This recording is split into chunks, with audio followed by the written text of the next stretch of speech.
Isn't it great that we can buy anything we want anywhere we are at any time through the miracles of modern technology? Hello and welcome to TechFirst. My name is John Koetsier, and today we're chatting with somebody about the downsides of e-commerce and the downsides of being able to buy anything, anywhere, anytime. It turns out that when you can do that, somebody can create a bot that can do it too. And when bots can do it and they can do it at scale, maybe they can create artificial scarcity. Maybe they can snap up all the supply of any particular commodity that's available. We see this obviously in tickets for major performing artists, but it's also diapers, baby wipes, food items, consumer goods, video game consoles, all that stuff. In this Tech First, we chat with Niels Sodemann, who's the CEO of Koetsier, who makes solutions for detecting and stopping this kind of behavior, which of course makes supply chains even worse than they already are. Enjoy. So, Niels, you're talking about bots that are not only driving up the price of consumer goods, but also kind of snapping up everything that people need, perhaps especially in a pandemic or in a supply chain crisis. Tell me about these bots. What's going on?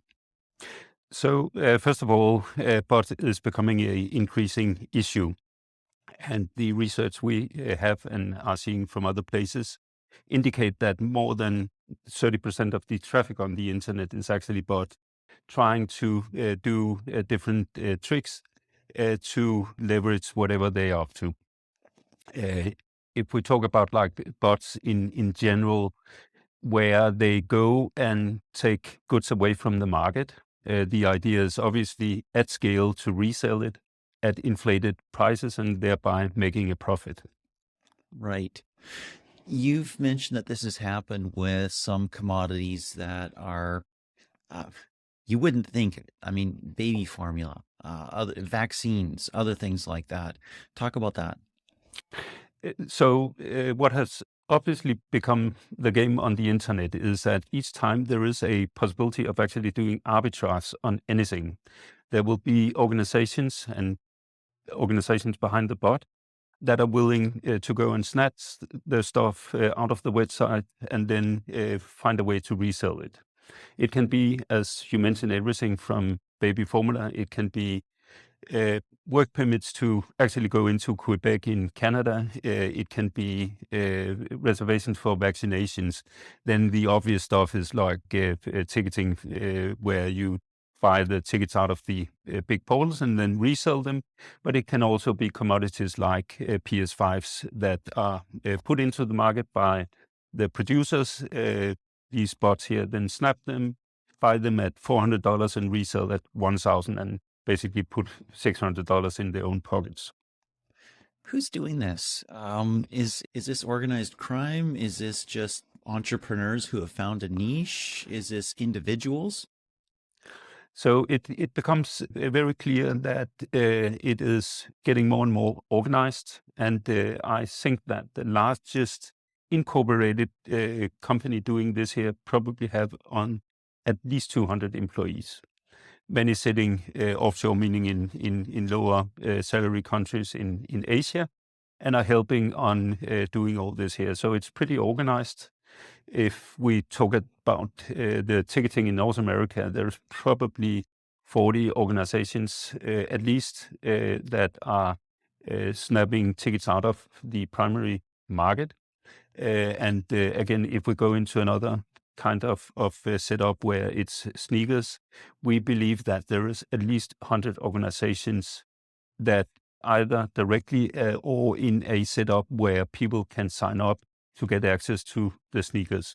So you can say that it's more than individuals, it's actually a industry. It's kind of mind blowing because we've heard stories decades ago, perhaps. The person who had three browser windows open was trying to get tickets for a concert or whatever, and maybe get extras and resell them or something like that. But this is organized. This is an actual company. This is people. They've hired developers. They've built bots to do this. It's a pretty tech-savvy setup that are sitting around it, obviously, because there is a lot of defenses out in the place that should sort of prevent them to do what they are doing, and they are sitting day and night and try to circumvent all these defense mechanisms. So yes, this is highly tech-savvy developers sitting in organizations and are doing this here again to earn a profit. Um, yeah. There's a whole supply chain here too, right? I mean, because not only do you have to have the organization, the people, the technology, other things like that, you have to resell it somewhere. Where are people reselling it? Are they reselling as sellers on Amazon, on other online marketplaces, eBay, Craigslist? So this is, of course, something that are evolving and have been evolving over time. So back in the old days, before the pandemic, if you said that way, the preferred way of doing that reselling was either secondary marketplaces or eBays and stuff like that. And one of the evolutions we have seen during the pandemic is that more and more of this here go into decentralized Discord fora, where sort of the goods and the money is changing hands. So it's you can say that many of the people, young kids who are involved in for example, budding sneakers, not only are they doing the reselling, but they are feeling and acting like this is a computer game. Oh, interesting, interesting. Okay, so the impact is somewhat easy to see from a certain perspective. I want a pair of shoes. I can't get that pair of shoes. I'm trying to buy a PS5. They're all sold out, and when I find one on a secondary market, it's $200 more or $300 more. Are there other issues that aren't as visible? Yeah. So first of all, you're pointing on what is happening on the consumer side. And our research sort of tells that we are talking about like $1,200 that each household per year is paying into something where it's related to these different middlemen and whatever their businesses is. So it's a substantial amount of money that are taken off the table. And that is obviously from the consumer angle. It costs money. It stresses people. It annoys people, and it basically annoys people. Like you specify yourself, you want to have those shoes, you cannot get them. You are getting annoyed. The other side of the table is obviously the retailers that do not sit there. They do, of course, enjoy the transactions, but they want to deal with loyal customers. They don't want to deal with middlemen. They want to bring connections to the loyal customers and see that as a part of their future revenue stream to be able to do that. Now they are dealing with middlemen instead. They are not happy about that. What does this how can this be fixed? What software, what processes can be put in place so that retailers or brands who sell direct to consumer can ensure that the people who are actually buying it are actually customers and not just resellers? Yeah, so first of all, many of the retailers do obviously go in towards more and more collation and interactions with the loyal customers so they know who they are. And that is, again, a strong mechanism of preventing all this because you can then just not sell to those that you don't know in beforehand. Like creating a loyalty space, a VIP experience where you try to put these products in the hands of your loyal customers, not the middlemen. Hmm. And then there is, of course, a tons of electronic defense mechanisms. Probably on the other side of 100 companies out there are trying to do bot prevention software. We in our company have a virtual waiting room or traffic management solution that again helps on trying to put it into the hands of the right persons.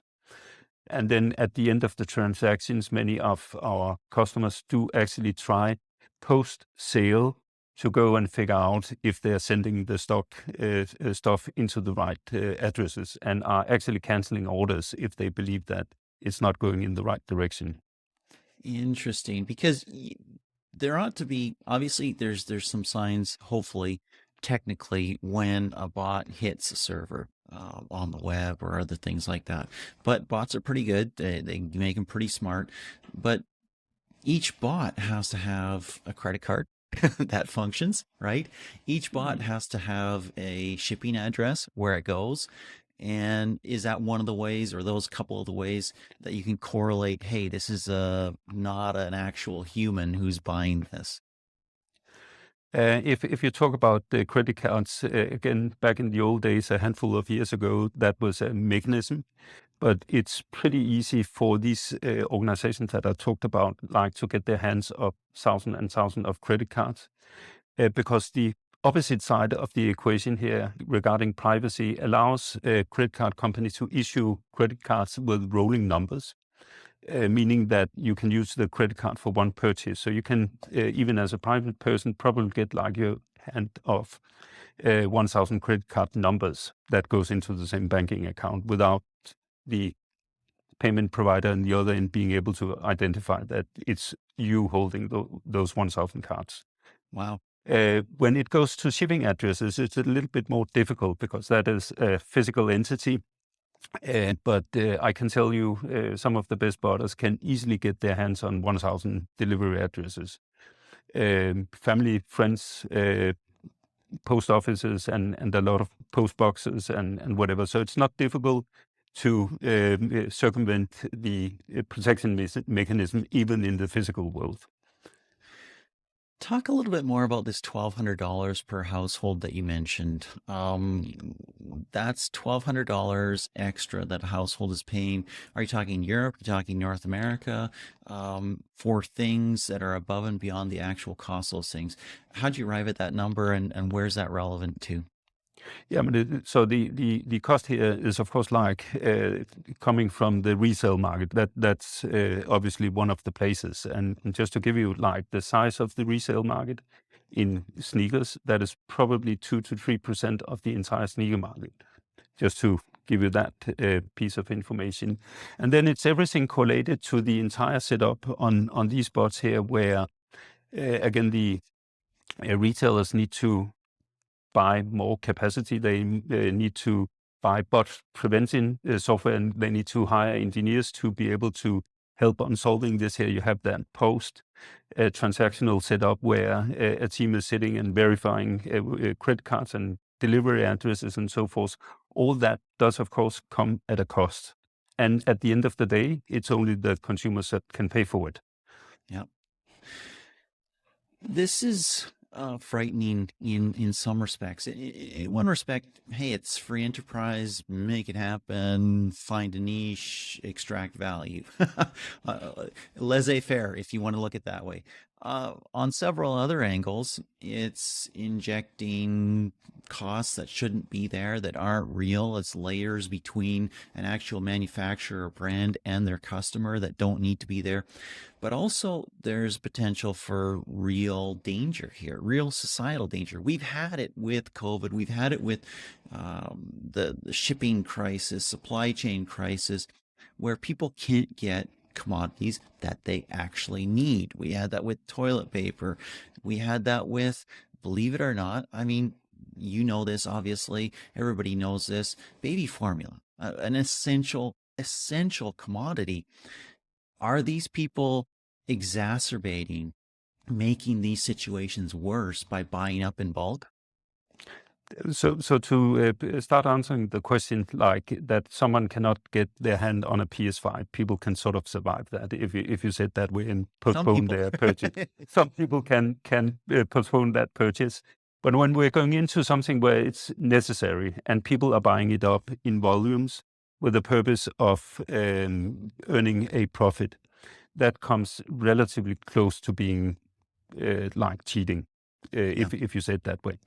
And when it goes from like, okay, it would be nice to have that PS5 or go to that Taylor Swift concert and go into necessities like baby formula or something where it's really important that you get your hand on the product or get your hand on the information or do the registration, then it's a becoming a completely different game. And let's say not necessarily that it's illegal, but the morale and the entire setting around that here is very difficult to see that you should be able at scale to be basically cheat and take money away from the table.